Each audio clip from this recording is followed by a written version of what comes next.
Warning! Kinda Murdery contains adult themes, explicit language, and descriptions of violence. It is not suitable for anyone, and we recommend you stop listening now.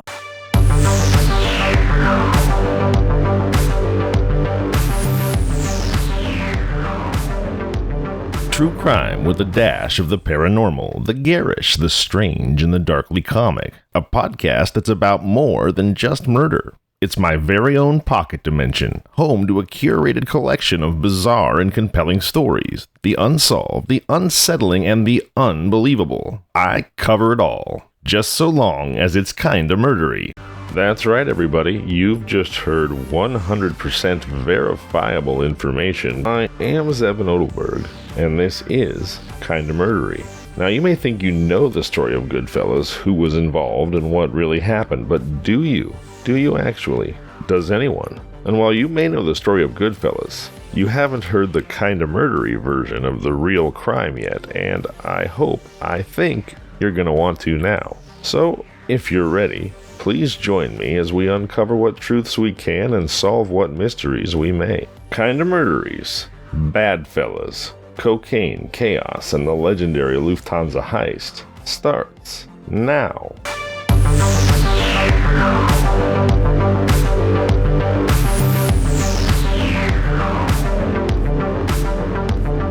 The Lufthansa Heist stands as a stark reminder of the audacity and brutal effectiveness, at least up to a point, of organized crime. The heist, which occurred in the winter chill of December 1978 at the John F. Kennedy International Airport, was not just another theft of jewels and cash. It was the largest heist of its kind in American history. The plot was orchestrated by a cadre of mob associates, and their target was nothing short of staggering: an estimated $5 million in untraceable American currency and an additional $875,000 in jewels. Now, that's a haul that would be impressive at any time in American history, but adjusted for inflation, the roughly $6 million in cash and jewels taken in 1978 would be worth $26 million today. The loot, flown in from West Germany, was sitting in the Lufthansa Airlines cargo building, seemingly secure, yet tantalizingly vulnerable, as this story will reveal. The audacity of the heist was matched only by its brutal aftermath.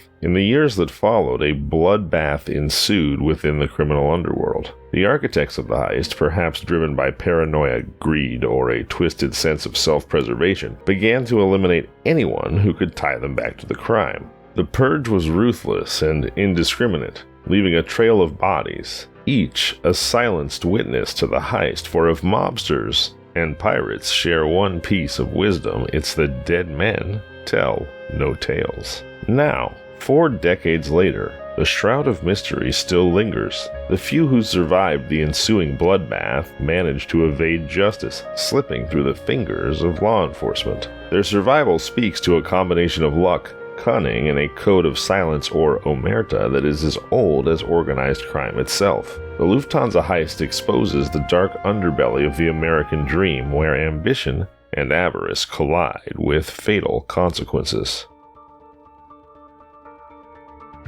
In the shadowy hours before dawn on December 11th, 1978, a stolen black Ford Econoline van parked ominously outside of New York's JFK International Airport. Inside, a group of men, faces hidden behind black ski masks, waited with bated breath for the signal to launch one of the most audacious and richest heists in American history. At 3:12 a.m., it was go time. The van backed up to the deliveries entrance of the Lufthansa Airlines terminal, and the masked men, armed and resolute, made their entry. What transpired in the next 64 minutes was a display of criminal expertise and precision. The robbers infiltrated the terminal, executed their plan with chilling efficiency, and disappeared into the night. Their van, now laden with $5 million in untraceable cash and an additional $1 million in jewels. This operation marked the largest cash robbery on U.S. soil at the time, a record that added much to the heist's infamy and its inevitable cementing into the American cultural zeitgeist. The Lufthansa Heist would capture the public imagination not just for its sheer scale and execution, but also for its lasting impact on the criminal underworld. In the years that followed the heist, a wave of violence and retribution swept through the ranks of those involved. The betrayal and paranoia that followed left a trail of bodies as key figures connected to the heist were systematically eliminated. Remarkably, despite the magnitude of the crime and its bloody aftermath, only one individual was ever imprisoned in connection to the heist. This singular conviction underscores the complexity of the criminal network behind the operation and the challenges faced by law enforcement in unraveling the full extent of the plot.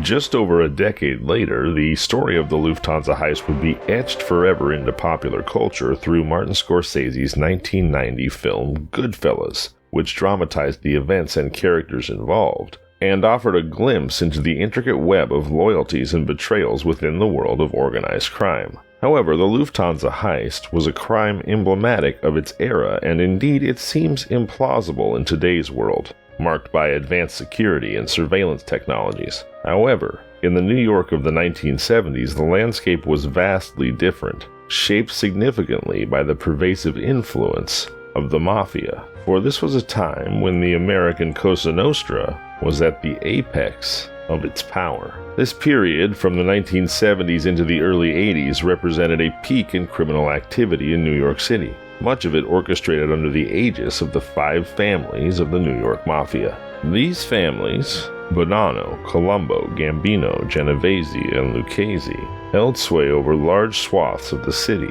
Their influence was so profound that they were implicated in almost every major crime of the era. Central to the story of the Lufthansa heist was the Lucchese family, in particular an associate named Jimmy Burke, who emerged as the mastermind behind the daring operation. Burke's depiction by Robert De Niro as Jimmy Conway in Goodfellas brought a cinematic flair to his real-life persona, highlighting his unique position within the mafia hierarchy. You see, Burke, as an Irish-American, stood apart in the predominantly Italian-American mafia. This distinction barred him from becoming a made man, a formal member of the mafia family, but it also afforded him a degree of autonomy uncommon among his peers. Unable to be formally inducted due to his heritage, Burke instead navigated the criminal landscape as a sort of free agent, unbound by the strict allegiances that often defined the lives of mafia associates. His early life saw him gravitating toward the Lucchese family, becoming an influential associate who worked the streets on their behalf. It was this blend of outsider status and deep integration within the Lucchese family operations that positioned Jimmy Burke to orchestrate the Lufthansa heist.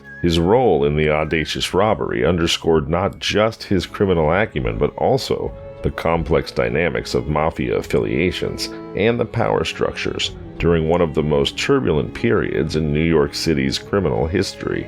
The genesis of the Lufthansa heist unfolded in an unassuming setting, Robert's Lounge. This tavern, nestled in the Ozone Park neighborhood of Queens and owned by Jimmy Burke, was more than just a local watering hole. It was a clandestine nexus for criminals, a place where illicit deals were brokered and nefarious plans hatched. It was in this den of iniquity that a pivotal meeting took place, setting the stage for the historic heist. Burke's associate, Henry Hill, later immortalized by Ray Liotta in Goodfellas, my God, what a performance, encountered a bookmaker named Martin Krugman at Robert's Lodge. This meeting would prove to be fateful. It was Krugman who unwittingly planted the seeds for the Lufthansa heist. Krugman relayed information to Hill that was too enticing to ignore. A stash of $6 million in untraceable cash and jewelry ripe for the taking at the John F. Kennedy International Airport. This intel came from Louis Werner, a JFK airport worker indebted to Krugman.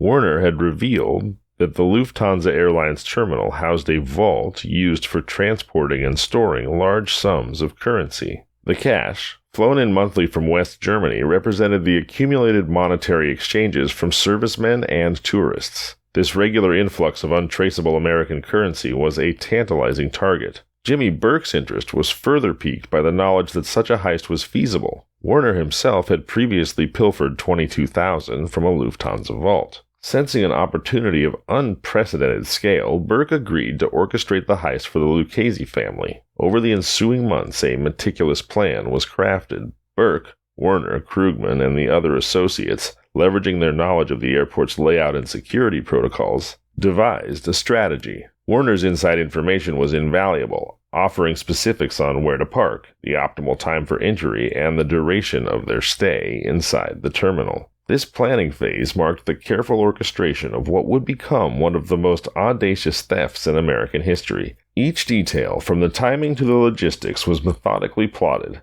setting the stage for a heist that would reverberate through the annals of crime and forever change the landscape of organized criminal activity. As the plan took shape, Jimmy Burke meticulously assembled a crew that would be capable of carrying out this daring robbery. The team comprised a blend of seasoned criminals from the Lucchese family, an ally from the Gambino family, and close associates of Burke himself. Tommy DeSimone, portrayed as Tommy DeVito by Joe Pesci in Goodfellas, was a key player in this ensemble. Alongside him were Angelo Seppi, Louis Cafora, Joe Civitello Sr., Tony Rodriguez, Joseph M. Costa, Joe Manry, and Robert McMahon from the Lucchese family. Paolo Lucastri, representing the Gambino family, was also roped in, signifying the heist's cross-family collaboration.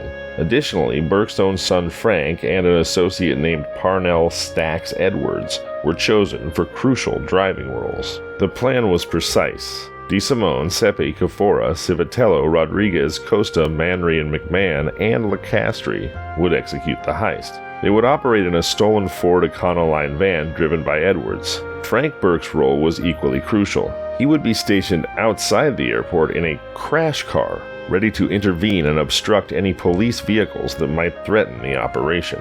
In other words, it was his job to crash into any cop cars that might show up. Beyond the core team, other associates also played vital roles. Paul Vario, the underboss of the Lucchese family, portrayed by Paul Sorvino in Goodfellas, delegated his son, Paul Jr., to oversee the acquisition of their share of the loot.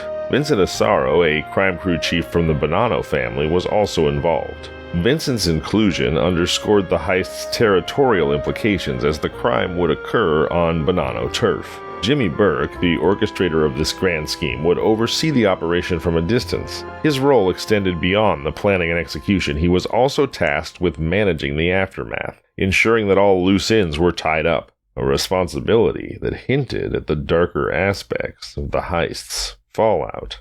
This assembly of criminal talent, drawn from various factions of New York's mafia landscape, highlighted the extensive reach and influence of organized crime during this era in the 1970s. The heist was not just a testament to their criminal prowess, but also an illustration of the complex interplay of alliances and territories within the mafia's larger structure. In the early hours of December 11, 1978, it was go time. The stolen Ford Econoline van, as meticulously planned, parked outside of the Lufthansa terminal at JFK Airport. The heist was triggered when cargo agent Kerry Whalen, sensing something amiss, approached the van. His decision to investigate set in motion a series of events that unfolded with terrifying efficiency. Whalen was quickly subdued, pistol-whipped, and dragged into the van. The assailants, demonstrating their willingness to go to any lengths, rifled through his wallet and threatened his family. Whalen had no choice but to comply with their demands. The situation escalated when another agent, drawn by the disturbance, arrived at the loading dock. He walked into an ambush. 6 masked men, armed and ready, swiftly overpowered him. Utilizing a key provided by Louis Werner, the insider who had facilitated the heist, the robbers gained access to the building and swiftly rounded up the remaining employees, herding them into a break room. Whalen, bloody and battered, served as a stark warning to the hostages of the robbers' deadly seriousness. The next phase involved Rudy Elrich, a senior cargo agent. Werner had informed the robbers that Elrich was the only individual capable of navigating the vault's complex 2-door system. Summoned under the ruse of a technical issue with the cargo, Elrich found himself coerced into opening the vault. The team's knowledge of the vault's security system was surprisingly thorough, a testament to Werner's detailed briefing. The double-door system was a crucial hurdle. Any error could trigger an alarm, instantly locking down the airport. The procedure required the first door to be unlocked, opened, and then relocked before the second door could be opened.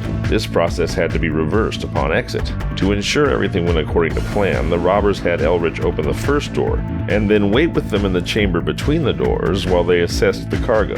This sequence of events highlighted not just the careful planning and execution of the heist, but also the level of inside knowledge that the robbers possessed.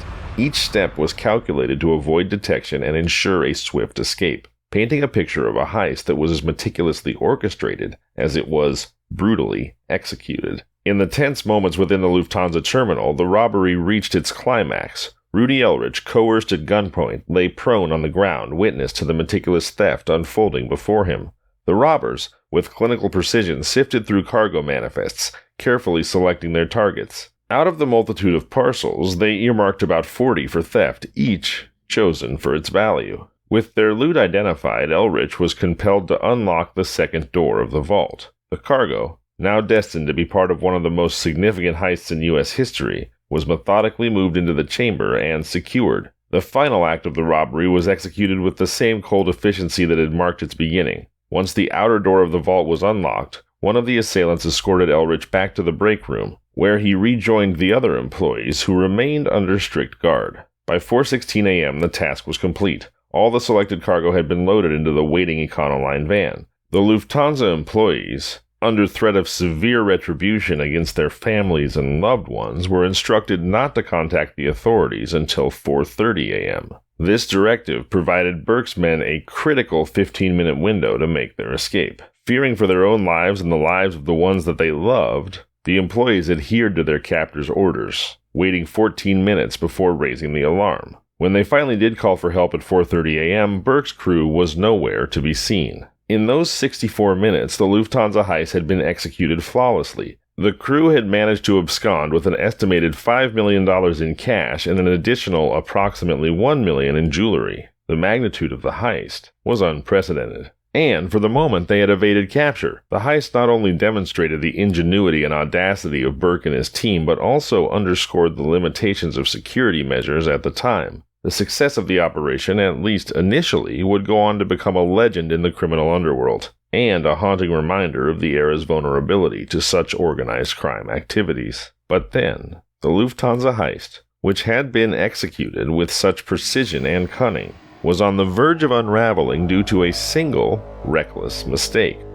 Parnell Stacks Edwards, one of Burke's men, had been given a crucial yet seemingly simple task: to dispose of the Ford Econoline van used in the heist. This task was vital to ensure that no traces led back to the perpetrators. However, Stacks Edwards' actions following the successful heist would prove to be a fatal misstep.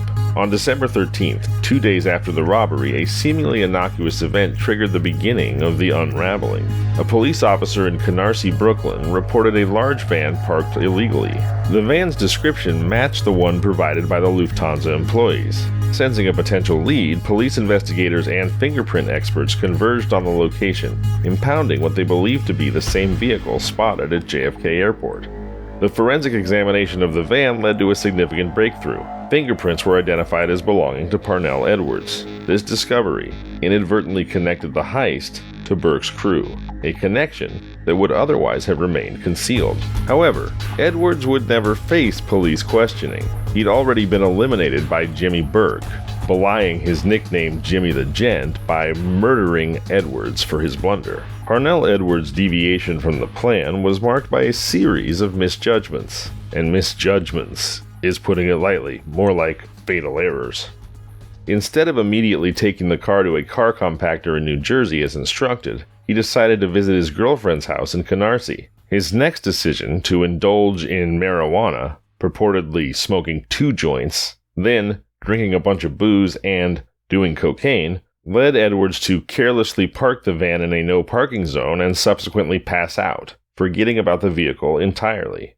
This lapse in judgment by Edwards not only cost him his life, but also signaled the beginning of the end for the secrecy surrounding the Lufthansa heist. It was a stark reminder that even the most meticulously planned crimes can unravel due to a single act of carelessness, turning what would have been a, quote, perfect crime, unquote, into a pathway leading investigators closer to the truth. In the aftermath of the Lufthansa heist and the critical mistake made by Edwards, Jimmy Burke, the heist's mastermind, was thrust into a state of deep paranoia and urgency. Facing the prospect of his meticulously executed plan unraveling and the imminent threat of police scrutiny, Burke resorted to a chilling strategy to ensure the continued secrecy of the operation: a ruthless elimination of potential informants. Henry Hill, that's Ray Liotta from Goodfellas, who later turned into a crucial witness for the government, offered a harrowing account of Burke's reaction. Hill depicted Burke as consumed by anxiety following the discovery of the van and the rapid progress of the investigation by the FBI, which, within 3 days, had identified Burke and his crew as the prime suspects. Driven by a desperate need to protect himself, Burke, according to Hill, was determined to silence anyone who could potentially link him to the heist. This vow marked the beginning of a brutal and systematic campaign of elimination. The retribution began with Stax Edwards, the man whose blunder had jeopardized the entire operation. Edwards was murdered in his apartment by Tommy DeSimone and Angelo Seppi, two of Burke's trusted associates. Following Edwards, Martin Krugman, the bookmaker who had initially provided the tip-off about the Lufthansa cargo, met a similar fate. But Burke's wrath didn't stop with these initial targets. Over the next 6 months, several members of the heist crew, as well as some of their immediate family members, were either killed or disappeared. This list of victims included Frank Burke, Jimmy's own son. The killings were carried out either directly by Burke or orchestrated through his associates. The wave of violence underscored the brutal lengths to which Burke was willing to go to maintain the secrecy surrounding the heist. It painted a bloody picture of the mafia's internal dynamics, where loyalty was secondary to self-preservation and human life was expendable in the face of potential exposure. The Lufthansa heist, initially hailed as a masterstroke of criminal planning, thus descended into a dark saga of betrayal and bloodshed, erasing almost all direct links to one of the most significant robberies in American history. The aftermath of the heist, marked by Jimmy Burke's ruthless elimination of almost all involved, led to an ironic twist. Despite the magnitude of the crime, very few faced legal repercussions directly tied to the heist. 45 years later, now, the record shows that only one individual served time for direct involvement in the robbery. Louis Werner, the JFK airport worker whose inside information was crucial to the heist's execution, was arrested 4 months after the event. He was convicted for his role in providing layout details of the terminal to the robbers.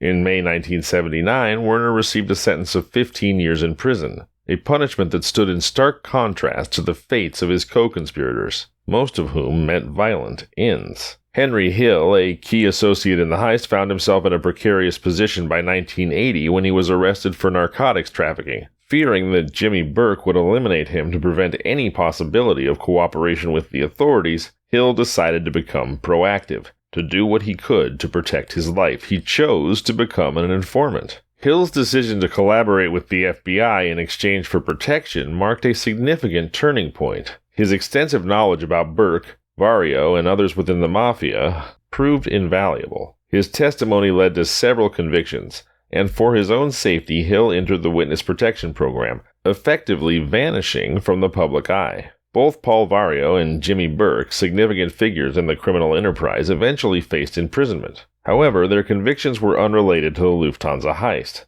Vario was apprehended on charges of racketeering, gambling, and loan sharking, while Burke was caught for his involvement in a college basketball point-shaving scandal. Both men died in prison, with Vario passing away in 1988 and Burke in 1996. The Lufthansa heist, despite its grand scale and the intense investigation that followed, resulted in surprisingly few direct legal consequences for those involved. The majority of the participants were either murdered or disappeared, and those who did face the law were convicted on unrelated charges. This outcome highlights the complex and often elusive nature of organized crime and the challenges faced by law enforcement in bringing such perpetrators to justice.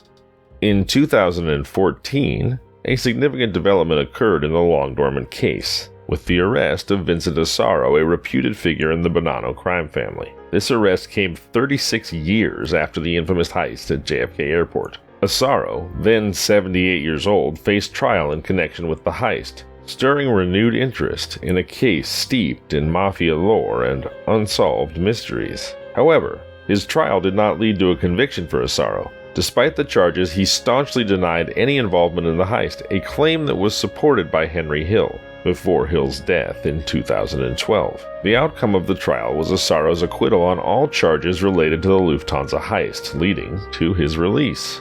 However, Asaro's freedom was short-lived. He was later arrested and convicted in 2017 for a road rage incident, leading to an 8-year prison sentence. This sequence of events paralleled the fates of other key figures connected to the Lufthansa heist, notably Paul Vario and Jimmy Burke, whose incarcerations were also unrelated to the heist itself. The legal case surrounding the Lufthansa Heist, despite these later developments and the eventual demise of key figures like Burke and Vario, remains one of the most infamous unsolved cases in the annals of American crime. Though we essentially know what happened that night and who was involved, or at least we think we do, largely for most of us because of the movie Goodfellas, since only Werner was ultimately imprisoned specifically for his role in the heist, the Lufthansa heist is still considered an open case. Its legacy, one of bloodshed, betrayal, and the seemingly impenetrable wall of silence that the Mafia calls omerta. Although in this case, that wall of silence was certainly fortified by repeated, brutal murder. So many corpses put in the ground at the paranoid behest of Jimmy Burke, and the many secrets of the Lufthansa heist buried forever alongside those who carried them. Until next time, I'm Zevin Odelberg, and this has been Kinda Murdery. If you like the show, please subscribe, review, and tell your friends. You can find us on social media at Kinda Murdery or email at kindamurdery@gmail.com.